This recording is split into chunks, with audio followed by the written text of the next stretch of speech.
They called her Lila. No last name worth remembering, no legacy to inherit. Born into a slum that smelled of rusted tin and boiled rice, she had lived her entire life unnoticed, except by the wind, the stray dogs, and the aunt who raised her. Her world was small, barely stretching beyond the cracked doorstep of their narrow home. But her dreams, those were enormous. Every night, Lila would lie awake and stare at the ceiling, whispering promises to the future. I will matter. I will love. I will not vanish like my mother did. Every morning, she walked past towers of glass and steel, her reflection distorted in the luxury she could never afford. She finally landed a job, just a receptionist position, in one of those very towers, Howworth Enterprises. It paid little, offered no prestige, and came with more rules than she could memorize. But she was in. Her badge worked the elevator. She wore the company uniform. She belonged, at least, in the loosest sense of the word. Ethan Howworth, owner and CEO, was everything she wasn't. Rich, well-educated, born of legacy. People worshipped his intellect, admired his calm ruthlessness, and obsessed over his expensive suits and newer cars. He rarely spoke more than a nod to anyone below executive rank. And to him, Lila was just another faceless employee,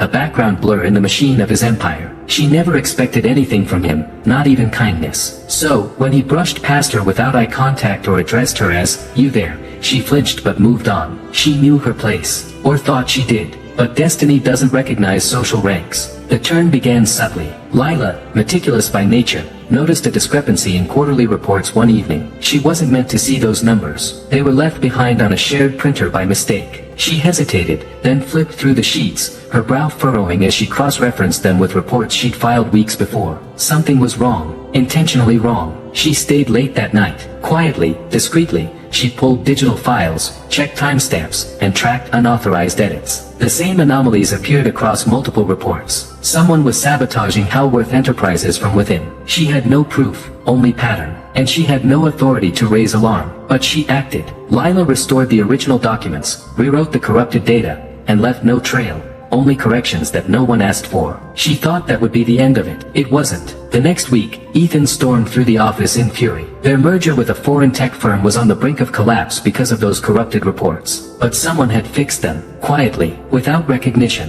He demanded to know who. Lila stepped forward, voice trembling but resolute. She explained what she'd found, how she fixed it, and why she didn't say anything sooner. Ethan looked at her differently, not as furniture in his corporate castle, but as a person with a mind, a conscience, and courage. That day, something shifted. He began greeting her by name, asking her questions, requesting her help. Not in a romantic way, at least not at first, but with genuine curiosity. Who was this girl who stayed late to save a company that barely acknowledged her? She, too, saw new things in him, beyond the suits and the arrogance. Ethan wasn't as unfeeling as she thought. There were cracks in his armor, the way he rubbed his temple when he was stressed, the way he sighed at sunset, the stories he told of his late mother who taught him piano. They talked, sometimes over coffee, sometimes over strategy documents. She started working as his assistant unofficially, not because he asked, but because she couldn't help but offer solutions to problems no one else noticed. She was smart, intuitive, and different from anyone Ethan had known, but he still didn't fully understand her.